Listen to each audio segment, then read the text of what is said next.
ආදරය වුණේ නම් කවදාවත් මේ විවාහ වෙච්ච ජෝඩු වලට අත තියන්න යන්න එපා. ආදරය වුණේ නම් විවාහ වෙන්න ඉස්සෙල්ලා විනාශ වෙන්න එපා.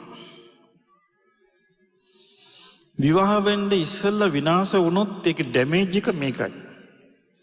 අපි කියමු ඔන්න විවාහ වෙන්න ඉස්සෙල්ලා මේකුම් රූම්ස් ගියා. ඒ කොයි හරි රූම් එකකට ගිහිල්ලා විනාශ වෙලා දැන් ගෙදර දන්නේ. දැන් ඔන්න වෙඩින් එක ගන්න ඕනේ. දැන් ඔන්න වෙඩින් ගන්න ගිහිල්ලා ඔන්න දැන් ඉතින් වෙලාවකුත් බලාගෙන දැන් මේ නැකතට දැන් සුද්දෙට පිටට ඊට පස්සේ දැන් ඔන්න ගිය පාරත් මට මේක කියන්න වුණා මන් මත කියලා හැටියට.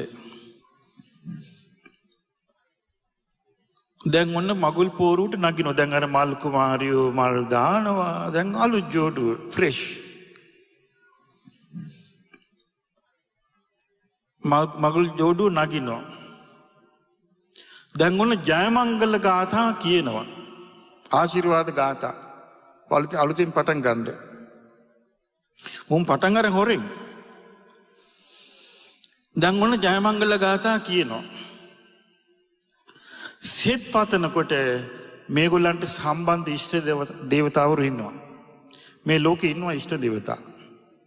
ඉෂ්ට දේවතාවරු සෙත් පතන්න බලනවා පිරිණිවෙච්ච ජෝඩුවක්.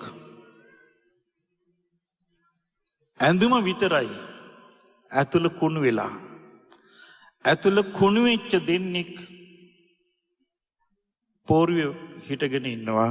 ආශිර්වාද ගන්න දෙවුරු සාප කරලා යනවා. මොකද්ද රිසල්ට් එක? වැඩි දවසක් යන්නේ නැහැ කසාද බැඳලා දෙන්නට දෙන්න පෙන්නන්න බැරුව යනවා. දෙන්නට දෙන්න පෙන්නන්න බැරුව යනවා. එපා වෙනවා. ටික දවසයි ඩිවෝස්. බලන්න හොයලා ඩිවෝස් කේස් වැඩි. මේ ඩිවෝස් කේස් වල ගොඩාක් මුල ওই ප්‍රශ්නේ ඇති.